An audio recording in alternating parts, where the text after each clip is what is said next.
So one of the real challenges with the post-click experience is the fact that it gets really technical really fast.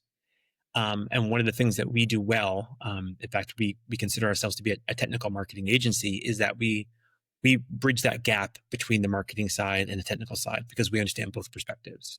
So we speak both languages effectively, right? So we could be at that table where you're trying to get people to agree, and we can be the diplomat and the translator and understand when marketing speaks, to kind of take that in and then translate that in a way that development can understand.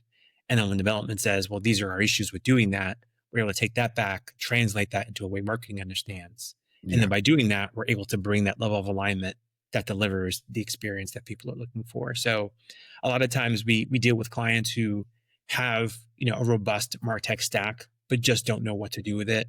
We're able to kind of come in and say, okay, well, what are you trying to accomplish as a business? Let's Right. translate that into how we leverage the technology to do it. We come into clients that are trying to communicate with their technical teams to get them to deliver X, Y, or Z.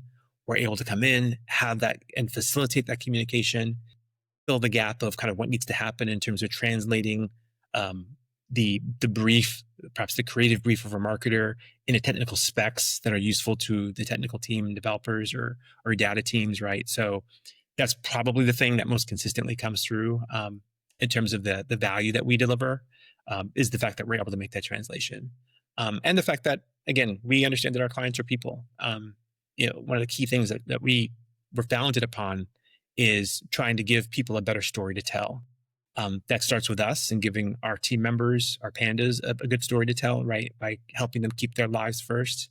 But we realize that the people on the other side of the screen or the other side of the table, as it were, they have lives too, and those lives matter to us, right? So Of course. again, helping you get home to be with your kid, or helping you to look good so you can get that promotion, that matters to us, and we get invested in that. So we end up having very positive relationships with the people that we work with. Understood. Understood.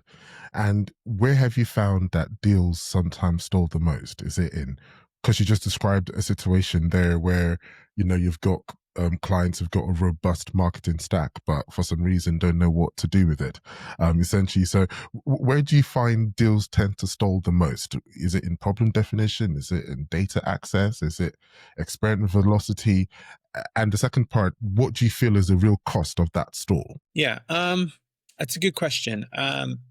I'd probably say kind of two points, right? So one is maybe we've defined the issues and challenges, and we kind of have painted a picture of what this engagement should look like.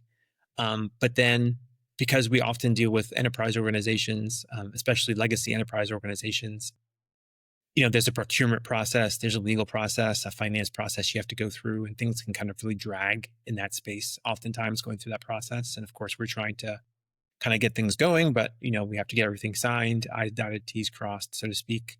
So that can be a real challenge. Things can really stall there for sure.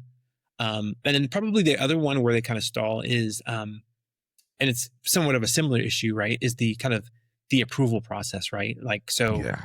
as we start delivering, this needs to be routed for approval, or conversely, maybe there's a component that we need back from the client, like they're providing copy or something, or imagery, or some other creative or component that we now have to wait on their timeline to do because we're not the ones delivering that. Maybe it's coming from an internal team or from another agency.